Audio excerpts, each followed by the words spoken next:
Hello everyone, welcome back to my channel. मैं हूँ भारती और आज आप लोगों के लिए लेकर आई हूँ कहानी योर अनफॉर्चुनेट लव का एपिसोड नंबर 7।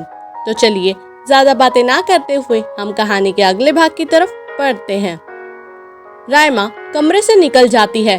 सौम्या की आंखें सिर्फ और सिर्फ रायमा को ही देख रही थी। कैसी अजीब औरत है ये, जो बिना किसी जान पहचान प्रेम और उसकी जिंदगी में घुस रही थी। सौम्या इन्हीं सारे उथल पुथल में गुम थी। तभी हॉस्पिटल के रूम का दरवाजा खुलता है और प्रेम अपने हाथ में एक महंगे होटल की थाली लिए रूम में घुसता है और रायमा को ना पाकर सौम्या से सवाल करता है, रायमा कहाँ? प्रेम अपना सवाल पूरा नहीं कर पाता, उतने में ही सौम्या बोल पड़ती है, मुझे लगता है हमें बात करनी चाहिए। मेरे दिल में हमारे फ्यूचर को लेके बहुत सवाल हैं और इन सारे सवालों को अपना जवाब आज रात तक ही चाहिए। रात 8 बजे रोज कैफे। सौम्या की आंखों में आंसू थे, पर वो अपने इमोशंस को कंट्रोल करती है और चुपचाप वहां से निकल जाती है। प्रेम सौम्या को यूं जाते हुए देख थोड़ा परेशान हो जाता है। वो सोचता है कि उसे सौम्या के पीछे जाना चाहिए।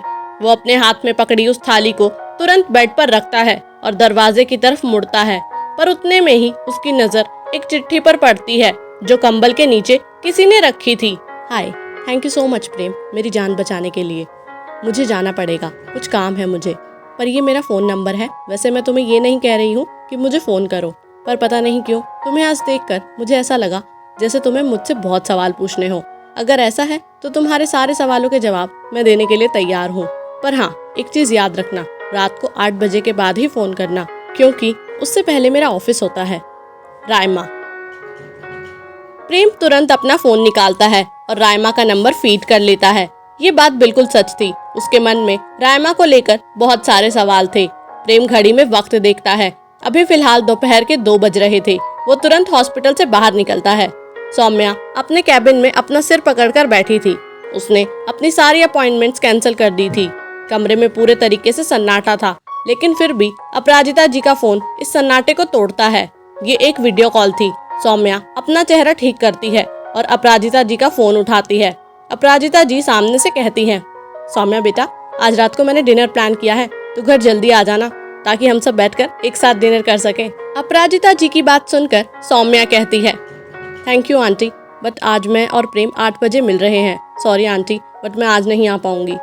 अपराजिता जी इससे पहले आगे कुछ बोलती, सौम्या के कैबिन का दरवाजा खुलता है। सामने खड़े शख्स को देखने की उम्मीद सौम्या ने नहीं की थी। सामने रायमा खड़ी थी।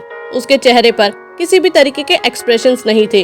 वो कमरे में घुसती है और कहती है, वो एक्चुअली मेरा एक सिल्वर कलर का ब्रेसलेट जो मैंने पहना हुआ था वो मुझे नहीं मिल रहा है।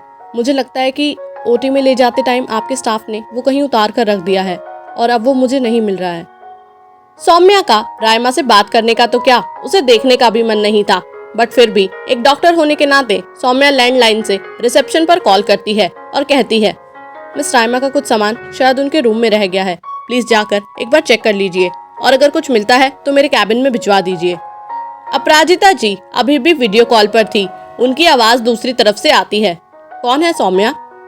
क्योंकि सौम्या का फोन अभी उसके टेबल पर रखा था। वहां से सिर्फ और सिर्फ सौम्या की कुर्सी देख सकती थी। वो कमरे का और कुछ भी अपराजिता जी नहीं देख सकती थी। रायमा भी इस आवाज को सुनती है और वो आवाज को अच्छी तरीके से पहचानती थी।